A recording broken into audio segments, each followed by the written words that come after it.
पहले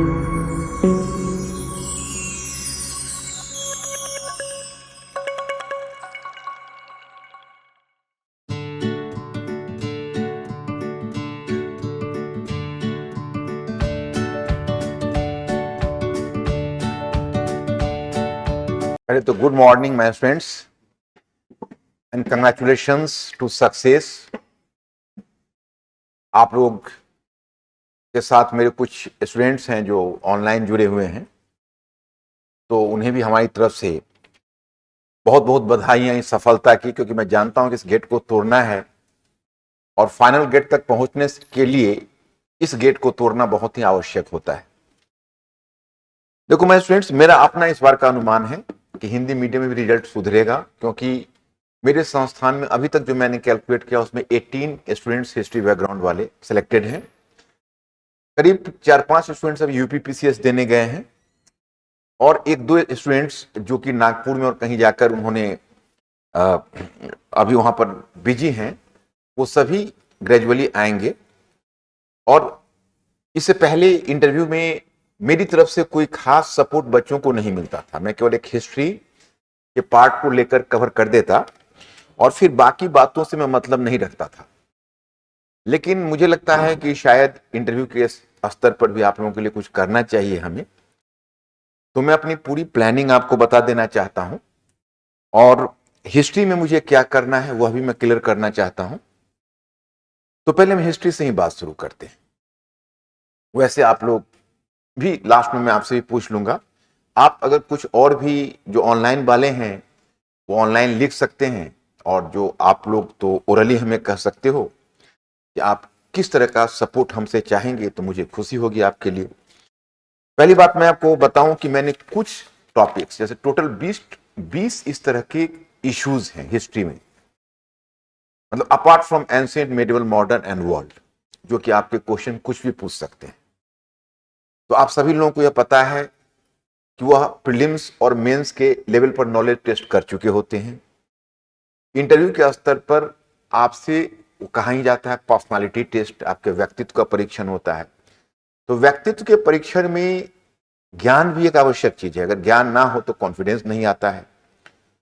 तो अब ज्ञान का तो कोई एंड है नहीं, तो हम वर्केबल नॉलेज हासिल कर लें ताकि इंटरव्यू बोर्ड में हमारा कॉन्फिडेंस बना रहे। इसके अलावा क्वेश्चन टू क्वेश्चन, अगर हमें आपको कितना भी ट्रेन करेंगे या मॉक वाले आपको कितना भी ट्रेन करेंगे, परंतु क्वेश्चन पर जो आपका वहां पर रिस्पॉन्स होगा वो बड़ा ही अलग तरह का होगा। जो आप मॉक में प्राय आपका रेस्पॉन्स होता है उससे भी हो सकता है थोड़ा सा अलग हो जाए। वो तो डिपेंड करता है आपके पूरे नॉलेज पर। तो नॉलेज को यानी पर्सनालिटी को क्रिएट तो नहीं किया जा सकता है, लेकिन शेप अप किया जा सकता है। इस बार हमारी कोशिश होगी, जो मैं प्रोग्राम आपको बता दूं, कि मैं शेप अप भी करना चाहूंगा। पहले मैं हिस्ट्री वाली इश्यू पर आ जाता हूं और मैं फिर आपसे आज बहुत ही शॉर्ट ही समय में दूंगा, क्योंकि मैंने अपने असिस्टेंट मिस्टर अतुल हैं और इनसे मैं मिलवाऊंगा। इनको हम विशेष रूप से इस बार अपने साथ एसोसिएट किया है, क्योंकि मैं हिस्ट्री पर तो काफी काम बच्चों को कर देता था, कुछ करंट नेशनल इंटरनेशनल इश्यूज पर भी कर देता, लेकिन जो एक होता है डेफ आप लोगों के लिए बहुत इंपॉर्टेंट होता है। मतलब डेफ में क्या होता है नॉर्मली, कि जो यहाँ का फैशन है कि अलग अलग सब इंटरव्यू बोर्ड को बनाए रखते हैं और बच्चे जाते हैं मॉक हर जगह देते हैं। तो मॉक में क्या होता है कि वो क्वेश्चंस पूछते हैं, डेफ से भी पूछते हैं, और उसका वो आंसर, जैसे आपका जब इंटरव्यू एमिकेबली सेटल हो जाता है तो आंसर भी बताते हैं कि आपको यहाँ ये उत्तर देना चाहिए, वहां आपको उत्तर देना चाहिए। कुल मिलाकर वो ऊंट के मुंह में जीरा के बराबर हो जाती है। That is not going to satisfy you और fulfil your requirement, you know, क्योंकि उसमें बहुत कम चर्चा होती है। फिर आप अलग अलग जगहों पर जाते हो तो उसी डेफ पर अलग अलग क्वेश्चन होता है और उसका उत्तर भी अलग अलग तरह से दिया जाता है। So that is going to create additional confusion for the students, कि भाई अब एक क्वेश्चन पर अमुक व्यक्ति ने ये कहा, अमुक व्यक्ति ने वो कहा, उन्होंने उसका ये जवाब कहा, तो बच्चे टोटली कंफ्यूज हो जाते हैं। तो इसलिए मैंने इस बार यह किया है कि मिस्टर अतुल को हमने एसोसिएट किया है और ये हमारे असिस्ट करेंगे। और ये काफी वेल वर्स्ड इंटरव्यू में, इनको काफी एक्सपीरियंस भी है, बहुत सारे बच्चे से और बहुत वर्षों से काम करते रहे हैं। तो ये आप पे डेफ और बड़ा एग्जॉस्टिव काम करेंगे। उसमें मैं ऐसा नहीं करूंगा कि सारे बच्चों को एक साथ बुलाऊंगा, आपके साथ इनका टाइम फिक्स करवाऊंगा। 2 घंटा लगे, 2.5 घंटे लगे, 3, इत्मीनान से आप लोग बैठिए। आज सभी लोग अपना डेफ को सबमिट करेंगे, ये डेफ पर काम करेंगे, क्वेश्चनर तैयार करेंगे प्रत्येक डेफ पर, then he will discuss with you. इधर मैं आज आपको हिस्ट्री का 20 इश्यूज दे रहा हूं, जिस पर फर्स्ट हैंड एक्सपीरियंस आप लोग सोचोगे घर पर, क्योंकि आपका क्या रिस्पॉन्स आता है उस पर डिपेंड करता है। उसके बाद जब आपका डेफ का काम सभी लोगों का हो जाएगा तो मैं फिर हिस्ट्री पर इस पर क्लास रखूंगा। इस पर क्लास रखूंगा, सीधा मैं अपना उत्तर नहीं बताऊंगा, बाकी आगे क्लास में जो बच्चे होंगे मैंने पहले उन बच्चों को चांस दूंगा कि भाई तुमने क्या सोचा है, इसका क्या उत्तर होना चाहिए। हो सकता है कि आपका उत्तर ऐसा सटीक हो जो मुझे भा जाए और अपना उत्तर ना बताना पड़े, तो मैं आप ही के उत्तर को ओके कर दूंगा। अगर मुझे लगेगा कि नहीं, यहां पर आप जहां जहां आप उलझोगे वहां मैं आपको सुलझा के दे दूंगा, क्योंकि कोई भी क्वेश्चन ऐसा नहीं जिसको नहीं सुलझाया जा सकता। कोई भी इश्यू हो, कितना भी कॉम्प्लिकेटेड हो। 20 मैंने अभी इश्यू इसलिए सिलेक्ट किया है कि मुझे जितना याद था मैंने उसको सिलेक्ट कर दिया, जो मैं आप पढ़ के बता देता हूं आपको। हिंदी इंग्लिश दोनों में है, so both the students would be equally be benefited. और फिर उसके बाद मैं सोचूंगा, जब आपका फाइनल क्लास लेने से पहले मैं एक बार फिर कुछ इश्यूज पर चर्चा करूंगा। मुझे जो जो मिसिंग लगेगा उसमें हो सकता है 5, 6, 7, 8, 10 जैसा भी। Apart from that even you are free to choose whatever issue you like. जैसे आपको अपने तैयारी के दरमियान आपके दिमाग में भी आता है तो आप भी इसमें चीजों को जोड़ सकते हो। तो हम लोग जब चर्चा करेंगे तो प्रोबेबली हमें एक क्लास लगेगा इसमें, तब तक आपका डेफ का काम हो जाएगा, हिस्ट्री का काम कर देंगे। एक क्लास में मैं चाहूंगा कि नेशनल, जो कि आप जानते हो कि थोड़ा मेरा इंटरडिसिप्लिनरी अप्रोच रहा है, अंतर अनुशासनात्मक, आप यूट्यूब पर भी हमें देखते होंगे। तो मैं ऐसा नहीं कि मैं प्योरली हिस्ट्री, बल्कि हिस्ट्री के पर्सपेक्टिव से मैं बाकी विषयों से भी वास्ता रखता हूं। इस लिहाजन आपका जैसे अंतर्राष्ट्रीय संबंध वाला मुद्दा हुआ, कुछ इंपॉर्टेंट नेशनल इश्यूज हुए, तो उसमें जो स्टैंड लेने वाले इश्यूज हैं, जैसे अभी रशिया का ही प्रॉब्लम है तो उसको तो मैंने इसमें भी रख दिया है। जैसे आपका प्रॉब्लम कश्मीर का ही प्रॉब्लम, उसको भी मैंने इसी में रख दिया है। तो इस तरह के इश्यूज है, उसमें मुख्य रूप से अपना ओपिनियन बनाना है कि जब वो फंसाते हैं तो हमको क्या उसका जवाब देना है। तो एक क्लास में उस पर भी आप लोगों का रखूंगा, बाकी डेफ पर काम होता रहेगा। और तब मैं एक मॉक चाहूंगा कि मैं खुद लूं। उसमें मेरा बोर्ड रहेगा 2 और, मतलब टोटल 4 मेंबर्स का सीटिंग रहेगा, 5 नहीं रखूंगा, 4। और उसमें मैं आप लोगों को फिर फॉर्मली एक मॉक लेना चाहूंगा। फिर हमारी तरफ से आप फ्री हैं और आप जहां भी जो कोचिंग करना चाहें करिए, उसमें कोई दो राय नहीं। इतना मैं अपनी तरफ से, मैं ऑनलाइन वाले को भी कहना चाहता हूं, आप लोगों को इतना मैंने प्लान किया है अपनी तरफ से करने का। तो फिलहाल मैं आपको इश्यूज बता देता हूं, फिर आप लोगों से पूछ लेता हूं, आप लोग अपना ओपिनियन दीजिए। उसके बाद मैं फिर मिस्टर अतुल को से रिक्वेस्ट करूंगा कि वो आए और आज ज्यादा नहीं, आज 1 घंटे में ये आपका पूरा प्रोग्राम बताएं, डेफ कैसे करेंगे। और क्लास के बाद आप लोग आपस में सहमति बना लेंगे कि कौन पहले शुरू करेगा, और डेट बाय डेट, मैंने how many students will just like at a single day, वो बहुत हो जाएगा, 2 रखो, 2, क्योंकि टाइम है अभी अब तो हमारे पास, कोई ऐसा नहीं है। तो मेरी वजह से 2 स्टूडेंट्स को रखो और उनमें से काफी टाइम देकर इन लोगों के लिए कर दिया जाए। देखो हमारा पहला क्वेश्चन है, जैसे नॉर्मली यूपीएससी में offline and online, all of you are, I should be attentive to the questions. पहला क्वेश्चन है कि आपकी शैक्षणिक पृष्ठभूमि में इतिहास विषय नहीं रहा है, फिर आपने प्रतियोगिता परीक्षा में इतिहास विषय को ही क्यों चुना। मैं आप लोगों को प्रिंट दे दूंगा, लिखने की जरूरत नहीं। तो सुनिए, आपकी शैक्षणिक पृष्ठभूमि में इतिहास विषय नहीं रहा है, फिर आपने प्रतियोगिता परीक्षा में इतिहास विषय को ही क्यों चुना। In your educational background, you are not having history as your subject, then why have you opted this subject as your optional in civil service examination? मैं ऐसा मानकर चल रहा हूं कि आप में से बहुत सारे बच्चे ऐसे होंगे जो हो सकता है हिस्ट्री बैकग्राउंड के ना, उनके लिए है। जिन जो हिस्ट्री बैकग्राउंड के हैं उनके लिए ये अर्थ नहीं रखता। क्वेश्चन 2, आप इतिहास का अध्ययन क्यों करते हैं। क्या आपको ऐसा नहीं लगता कि इतिहास के अध्ययन का अर्थ अतीत को अनावश्यक रूप से कूड़े देना है। Why do you read history? What do you think? To read history means to dig out the useless past. तीसरा मैंने इश्यू रखा है, क्या आप ऐसा उदाहरण देंगे जिससे ज्ञात हो रहा है कि इतिहास से वर्तमान की समझ विकसित हो रही। Do you have any example that will prove the significance of history for better understanding of the present?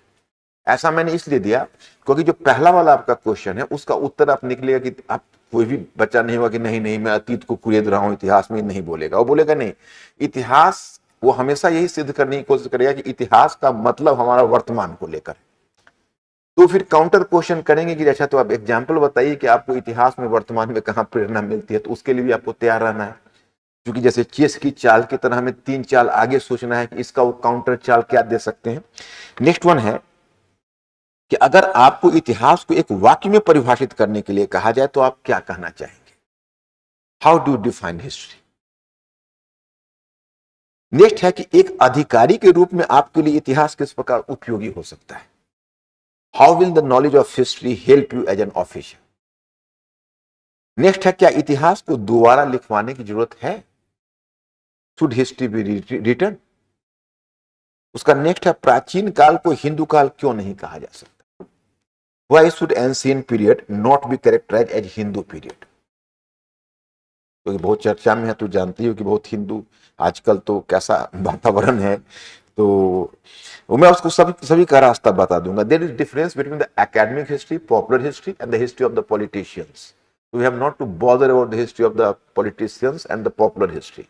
We have to be careful about कि व्हाट इज एकेडमिक हिस्ट्री, क्योंकि वहां जो बैठे होते हैं एकेडमिशियंस होते हैं, they are not the political leaders, you no.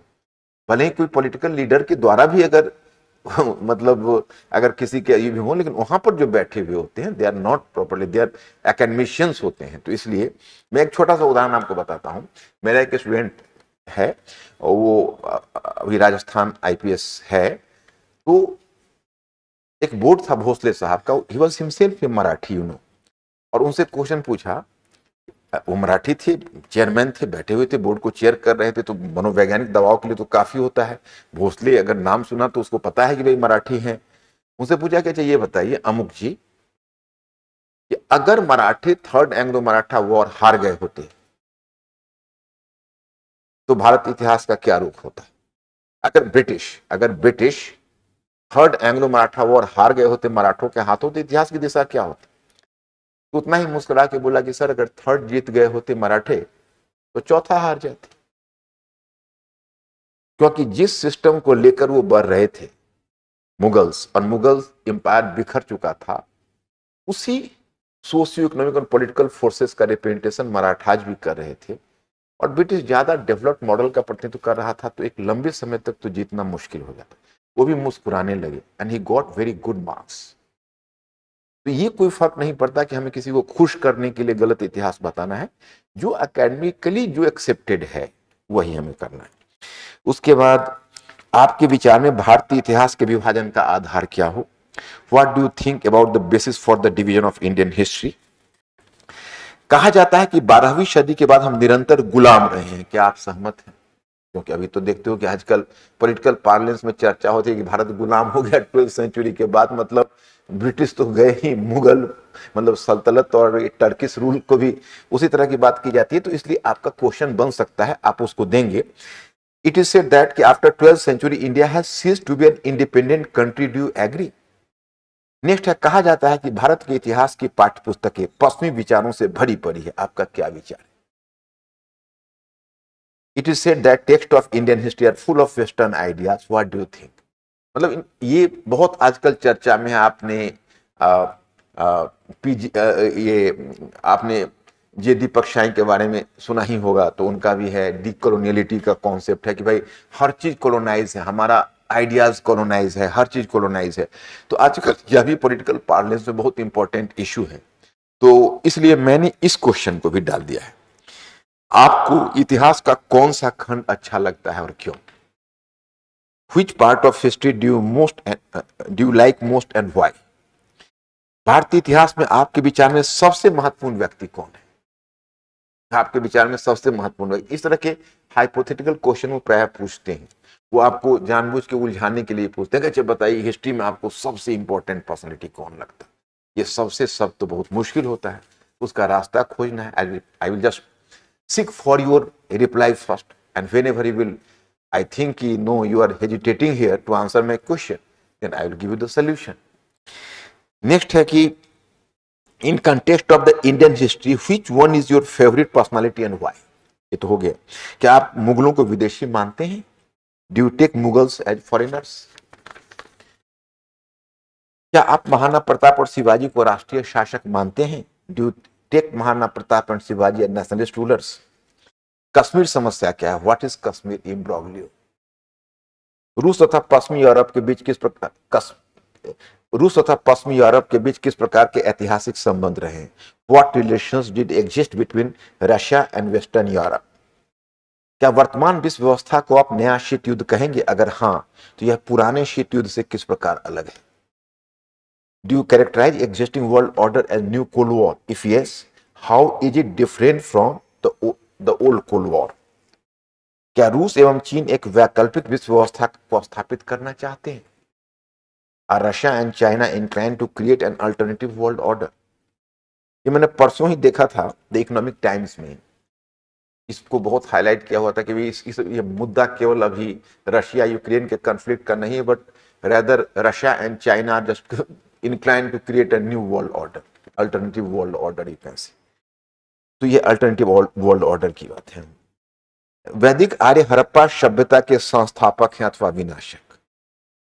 Are वैदिक आर्यंस फाउंडर और डिस्ट्रॉयर ऑफ हड़प्पन सिविलाइजेशन? क्या इतिहास में इससे पूर्व हमें पैंडेमिक का उदाहरण मिलता है? Do you find any example of pandemic in history?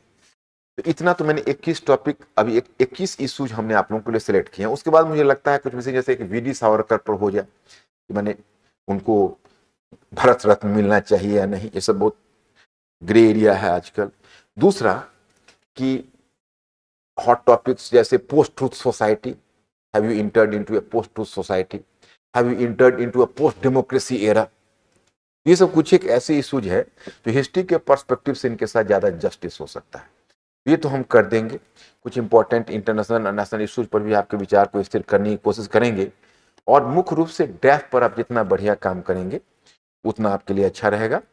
तो मैं ऑनलाइन वाले जो हैं, जो कोई लेट आने वाले हैं, या वैसे मेरे स्टूडेंट्स जो बाद में आने वाले हैं, आगे पीछे सभी जहां तहां अभी थोड़ा बिखरे हुए हैं, पहले मैंने आज एक शुरुआत कर दी आप लोगों को लेकर। आज पहले मिस्टर अतुल आपको कुछ एड्रेस करेंगे और बताएंगे उनका स्कीम कैसे वो डेफ में करेंगे, और फिर क्लास के बाद मैं तो नहीं उपस्थित रहूंगा, लेकिन अतुल रहेंगे और आपको आगे का प्रोग्राम मिलता रहेगा, और मेरा ऑफिस आपके टच में रहेगा।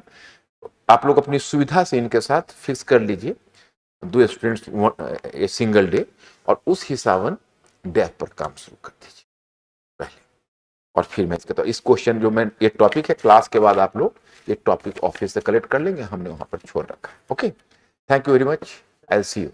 हाँ, यस व्हाट?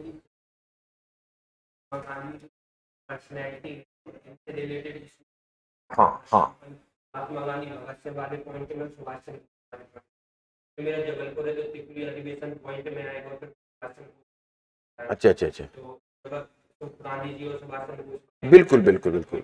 कुछ पर्सनालिटी बेस्ड भी हम क्वेश्चन करेंगे, जैसे वल्लभ भाई पटेल हुए, नेहरू हुए, सुभाष हुए, पटेल हुए, नेहरू हुए, पटेल हुए, गांधी हुए, सुभाष हुए, ये सब इसमें ऐड होगा। तब तक आप इसको करिए और मैं कलेक्ट करता रहूंगा। हो सकता है कि मैं 20 इश्यूज और भी आपको लाऊं, मैं टोटल 40 इश्यूज डिस्कस करूं। ये सारी चीजें हम लोग डिस्कस करेंगे। इसके अलावा आप लोग भी देखिए, हो सकता है कि मेरे दृष्टिपथ से कुछ ओझल हो जाए, तो आप कुछ तो आपको डेप्थ से भी निकल जाएगा। हिस्ट्री का भी क्वेश्चन क्या किस एरिया के हैं, जैसे एक स्टूडेंट परसों थे, वो आके 2 बच्चा आके मिला है, वो आज संयोग से नहीं, वो सब यूपीपीसीएस देने गया, तो उसने कहा कि सर हमने अपनी हॉबी में डाला हुआ है हिस्टोरिकल साइट विजिटिंग। तो मैं हिस्टोरिकल साइट, और दिल्ली से ही एसोसिएटेड है, although he is from Bihar, but he has spent his thorough life from his childhood in Delhi.